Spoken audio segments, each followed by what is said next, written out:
जय हिंद दोस्तों। देखिए आज हम लोग बात करने वाले हैं प्रकाश संश्लेषण मतलब फोटोसिंथेसिस। फोटोसिंथेसिस का मतलब होता है प्रकाश संश्लेषण। देखिए इसमें क्या है, आज हम लोग अपने टॉपिक में देखिए जानेंगे आज बायो के टॉपिक में कि मतलब हरे पादप अपने भोजन का निर्माण कैसे करते हैं और जो है ग्लूकोज कैसे बनाते हैं, ठीक है।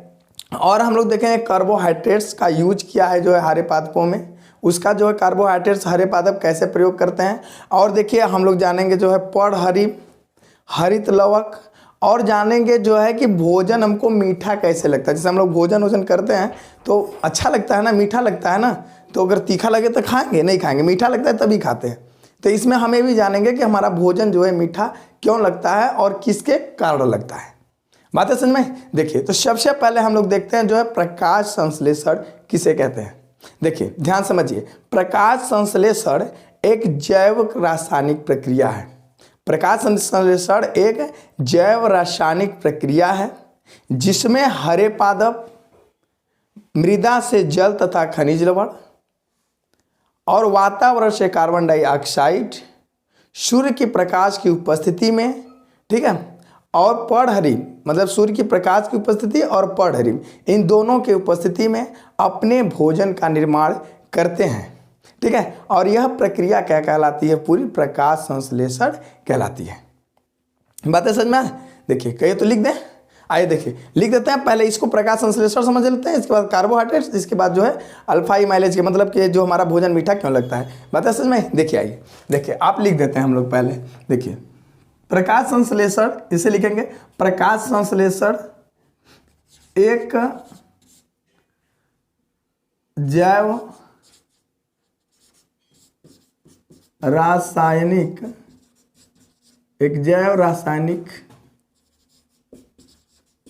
अभिक्रिया है, जैव रासायनिक अभिक्रिया है जिसमें हरे पादप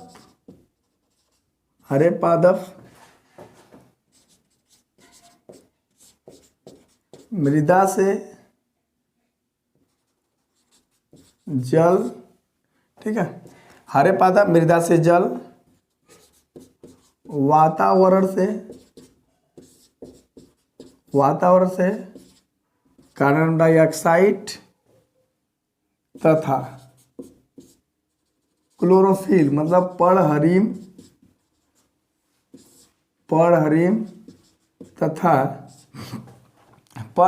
तथा सूर्य के प्रकाश, सनलाइट मतलब सूर्य के प्रकाश की उपस्थिति में अपने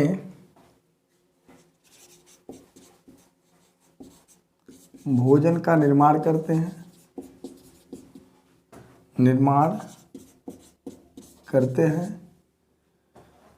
यह प्रक्रिया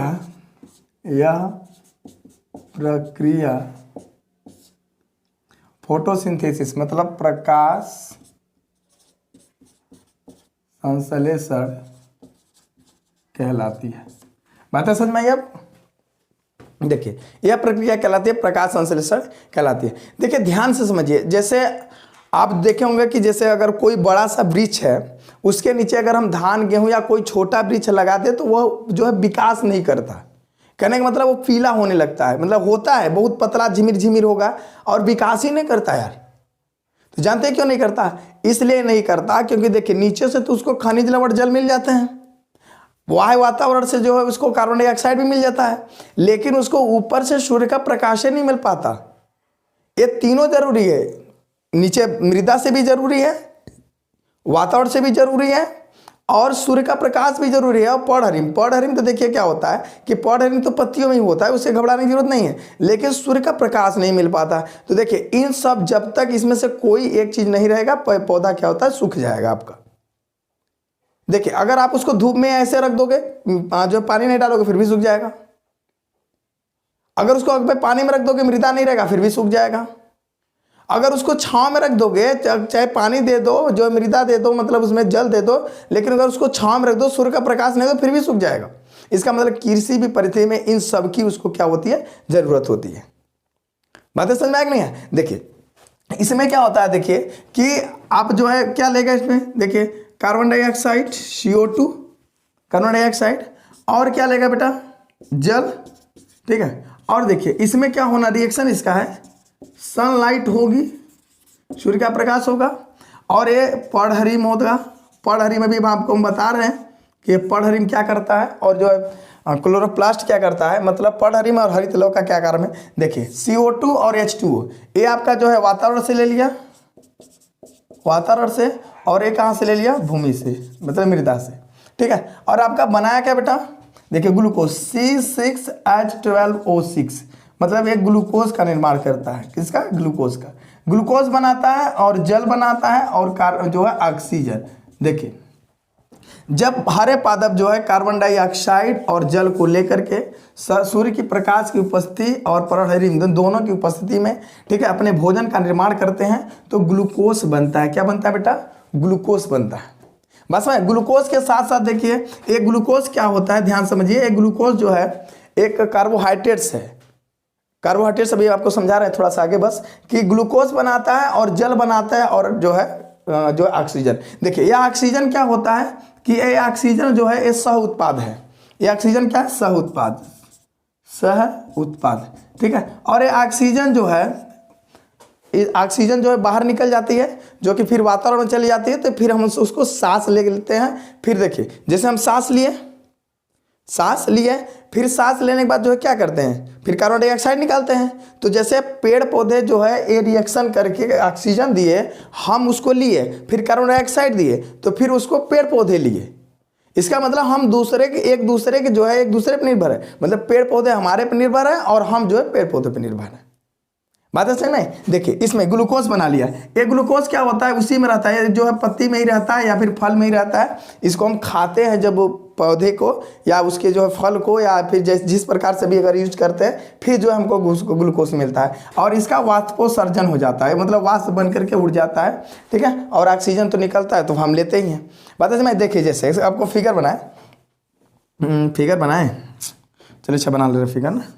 देखिए फिगर में हम क्या कहें, देखिए इस तरीके से हो गया, इसका ये जड़ हो गया, ठीक है। ये क्या हो गया, जड़। ये इसका तना बना लीजिए कुछ इस प्रकार से, ठीक है, तना। अब यहाँ बना दीजिए पत्ती, ठीक, देखिए इस प्रकार से, ठीक है।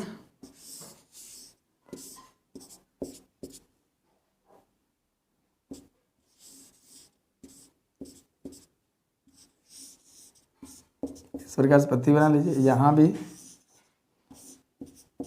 कि आप अपना फिगर बहुत अच्छा बनाइएगा, बट देखो मेरे जैसा तो बना नहीं पाओगे, लेकिन बता दे रहे हैं। देखिए यहाँ पे जो है सूर्य भगवान बना दीजिए, सनलाइट, देखो सूर्य भगवान को, वाह जय हो। देखो मुस्कुरा रहे हैं अभी, ठीक है। देखिए यहाँ से सूर्य भगवान को ऐसे बना दीजिए, ठीक है, ऐसे, वाह। देखिए ये सूर्य भगवान क्या करते, देखिए। और क्या होता है, ये आपका क्या है, जड़ है, ठीक है। ये आपका जड़ हो गया, ये आपकी क्या हो गई, भूमि हो गई, ठीक है। यहाँ पे भूमि हो गई ये पूरी, यहाँ से। और नीचे क्या होगा, जल होगा, जल प्लस खनिज लवण, ठीक है। और देखिए ये आपकी क्या होगी, पत्ती होगी, ठीक है। ये आपकी पत्ती होगी, ये आपका तना होगा, ठीक है। और इसी वातावरण, ये पूरा जो है आपका वातावरण होगा, जिसमें इधर कार्बन डाइऑक्साइड, ठीक है, कार्बन डाइऑक्साइड, इधर भी कार्बन डाइऑक्साइड, इधर भी कार्बन डाइऑक्साइड, ठीक है, कार्बन डाइऑक्साइड, कुछ इस प्रकार के कार्बन डाइऑक्साइड। देखिए इसी प्रकार से जो पौधा होता है, ये इसका तना हो गया, पत्ती होगी, भूमि हो गई। ये जो है ये भूमि में से वो क्या ले लेता है बेटा, ये भूमि में से जो है जो है जल और खनिज लवण को अवशोषित करता है रोम के द्वारा। और देखिए वातावरण से कार्बन डाइऑक्साइड CO2 को लेकर के, ठीक है, और सूर्य के प्रकाश की उपस्थिति में ये क्या करता है, अपने भोजन का निर्माण करता है। यही पूरी प्रक्रिया आपकी क्या कहलाती है, प्रकाश संश्लेषण कहलाती है। बातें समझ में, ठीक है। इतना बना लीजिए। इसके बाद हम आपको बता रहे कार्बोहाइड्रेट्स, अल्फा एमाइलेज और पर्णहरिम और हरित लवण, ठीक, बना लीजिए।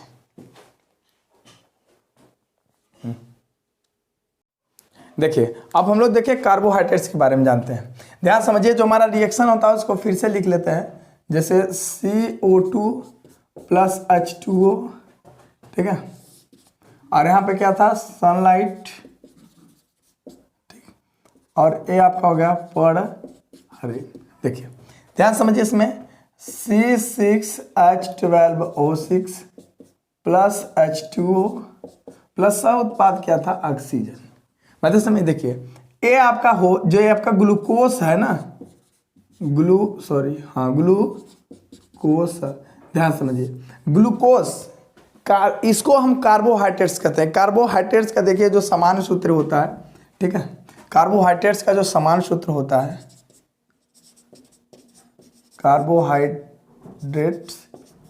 कार्बोहाइड्रेट का सामान्य सूत्र, ठीक है, होता है CN, ठीक है, H2NON, ठीक है। ध्यान समझिए, इसमें आप N जितना बढ़ाएंगे हाइड्रोजन उसके हिसाब से बढ़ता चला जाएगा, ठीक है। देखिए ये होता है समान सूत्र, देखिए इसे मैच कर रहा है ना। देखिए कार्बोहाइड्रेट्स, ध्यान समझिए, जब एक ग्लूकोज बनता है सबसे पहले ध्यान समझिएगा कि यह जो है पौधों को ऊर्जा देता है। जिस पौधे में यह बनेगा सबसे पहले यह पौधों के क्या करता है, ऊर्जा देता है।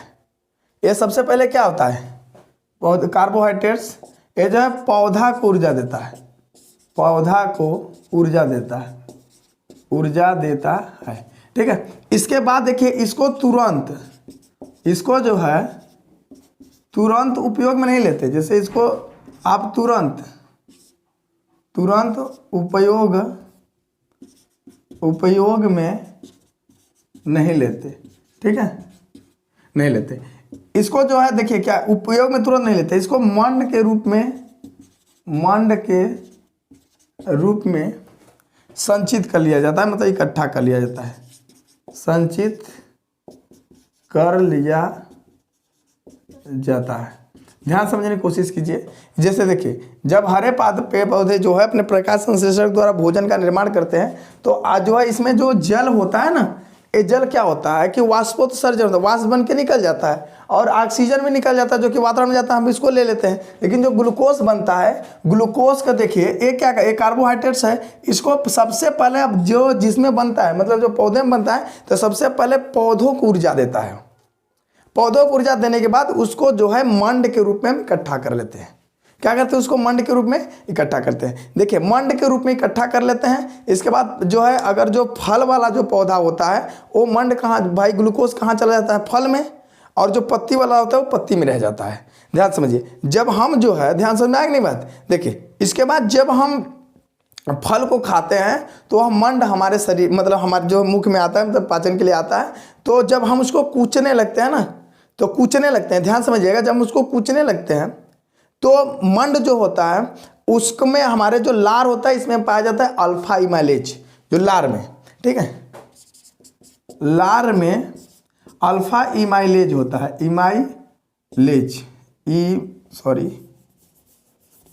अल्फा इमाइलेज, ठीक है। ये मंड को देखिए, ध्यान समझिए, मंड को शर्करा में परिवर्तित करता है, ठीक है, शर्करा परिवर्तित करता है, जिससे जो है, ध्यान समझिएगा, जिससे जो है भोजन क्या लगने लगता है, मीठा लगने लगता है, जिससे भोजन मीठा लगने लगता है या मीठा हो जाता है, कह दीजिए लगने लगता है। देखिए इस बात को समझिए कि जब हम जो है कार्बन डाइऑक्साइड और जल को लेकर के ग्लूकोज जो इसका निर्माण करते हैं, तो ये बाहर निकल गया, ठीक है। ये जो ग्लूकोज बचा, ध्यान समझिए, ये जो है पौधों को सबसे पहले ऊर्जा दिया है, इसको जो है तुरंत उपयोग में नहीं लेते, इसको मंड के रूप में इकट्ठा कर लिया जाता है, मतलब संचित कर लिया जाता है। इसके बाद जैसे हम इसको जो है खाते हैं, ये हमारे जो है लार में जो पाया जाता है अल्फा इमाइलेज, लार में क्या पाया जाता है, अल्फा इमाइलेज, ये मंड को शर्करा में, मतलब मीठा, मतलब चीनी में परिवर्तित कर देता है। अब ऐसा मत करिएगा कि जो है, अब सर जी बोले थे कि मंड को शर्करा में चीनी में परिवर्तित कर देता है, तो उसको खाना निकाल के चीनी यहाँ निकाल ले, बता कहीं का, ऐसा थोड़ा होता है जी, उसको बस मीठा बनाता है, उसमें चीनी थोड़ा बना देता है। ऐसा नहीं निकाल के खाना लगो चेक करने कहाँ है चीनी, ऐसा नहीं होता ना, ठीक है, बात समझ में। देखिए इसके बाद देखिए इसमें जो है हम समझ लेते हैं कि पढ़हरिम का क्या योगदान है। देखिए पढ़हरिम, देखिए ध्यान समझिएगा, पढ़हरिम क्या है। पर्णहरिम देखिए, पहली बात तो जो है पौधों का हरा रंग, पौधों का हरा रंग पर्णहरिम के कारण होता है। क्या समझिए, पौधों का क्या है, हरा रंग, वो पर्णहरिम के कारण होता है। और सूर्य की प्रकाश की जो ऊर्जा है वो रासायनिक ऊर्जा में परिवर्तित इसी के कारण होती है। सूर्य की प्रकाश ऊर्जा ये परिवर्तित जो है सूर्य की प्रकाश ऊर्जा को, ठीक है, ये रासायनिक ऊर्जा में परिवर्तित करता है। ध्यान समझिए, जो हमारा पर्णहरिम है, ठीक है, ये पर्णहरिम ये जो पत्तियों में ही पाया जाए रहता ही है, ठीक है। और ये जो पौधों का जो हरा रंग है, मतलब पत्ती का जो हरा रंग है, ये पर्णहरिम के कारण होती है। और जो है पर्णहरिम जो है इसी कारण जो अगर पर्णहरिम जो है के कारण ही सूर्य की जो प्रकाश ऊर्जा है वह रासायनिक ऊर्जा में भी परिवर्तित होती है। ये पर्णहरिम का काम है। देखिए इसके बाद होता है क्लोरोप्लास्ट, मतलब हरित लवक, ठीक है, हरित लवक। ध्यान समझिए हरित लवक क्या है। हरित लवक का बहुत बड़ा काम नहीं, देखिए यह एक प्रकार का जीव है। हरित लवक क्या होता है, यह एक प्रकार का जीव है जो है प्रकाश संश्लेषण को संचालन करता है। ध्यान समझिए, जो यह एक जीव है, यह एक प्रकार का जीव है जो प्रकाश संश्लेषण का संचालन करता है। क्या करता है बेटा, संचालन करता है। बात है समझ में? देखिए इसमें कोई डाउट है नहीं, एकदम ध्यान से, बहुत ही मजेदार टॉपिक है। देखिए इसको जो है इसको भी उतार लीजिए, ठीक है। लेकिन देखिए इस बात को समझिए कि अगर पर्णहरिम नहीं रहेगा, चाहे क्लोरोप्लास्ट नहीं रहेगा, ठीक है, मतलब पर्णहरिम हो चाहे क्लोरोफिल, मतलब पर्णहरिम का अंग्रेजी नाम है क्लोरोफिल, चाहे क्लोरोफिल नहीं रहेगा फिर भी कुछ नहीं हो सकता, सूर्य का प्रकाश नहीं रहेगा फिर भी कुछ नहीं हो सकता। सबकी उपस्थिति अनिवार्य है यार इसमें। बात समझ में आए कि नहीं? देखिए जैसे हम भोजन करते हैं, खाना खाते हैं, तो कोई खाना है जो अच्छा लगता है, कोई अच्छा नहीं लगता। देखिए जैसे हम खाना खाएं, बात समझ में, खाना खाने के बाद कितने लोग देखते हैं कि जो आपको पसंद रहता है वो मीठा लगता है, बहुत अच्छा लगता है, उसको दबा के खींच लेते हैं यहाँ तक। बात समझ में? जो मीठा नहीं लगता उसके लिए क्या करते हैं, कुछ नहीं, 2 रोटी खाए बस सब हो गया। इससे क्या होता है, ये जो समझिए इस बात को कि जैसे हम भोजन को लिए ना, भोजन को लेने के बाद देखिए हमारे मुंह से लार निकलता है, उस लार में अल्फा एमाइलेज पाया जाता है। अगर आपका भोजन पसंदीदा है तो उसको जो है आपका मन करेगा, आपका मस्तिष्क कहेगा तो लार और अच्छे से निकलेगा, ताकि जब भाई आपका मन करेगा तो लार अच्छे से निकलेगा, तो भोजन में मिलेगा जा करके, तो भोजन को मीठा बनाएगा, मस्त लगेगा, जिसे आप खूब खाओगे। पसंद में है कि नहीं? देखिए जिसका पनीर पसंद होता है तो खूब हींच ले लेता है, अगर नहीं पसंद, जिसको जो है चटनिया चावल पसंद है, चटनिया चावल हींच लेता है। लेकिन आपको पसंद होना चाहिए बाबू, चाहे कुछ भी खाओ बस पसंद होना चाहिए। बात समझ में नहीं, चाहे जो भी खाओ आपको क्या होना चाहिए, पसंद होना ही चाहिए। बातें समझ में इतनी, इसमें कोई डाउट बेटा नहीं? ठीक है, बस आज के लिए इतना ही, मिलते हैं नेक्स्ट वीडियो में, ठीक है। और इसके बाद मिलेंगे हम लोग, देखिए श्वसन मतलब सांस कैसे लेते हैं इसके बारे में लेंगे, ठीक है। आज के लिए बस इतना ही, ऑल द बेस्ट, ठीक है, मिलते हैं नेक्स्ट वीडियो में, ठीक।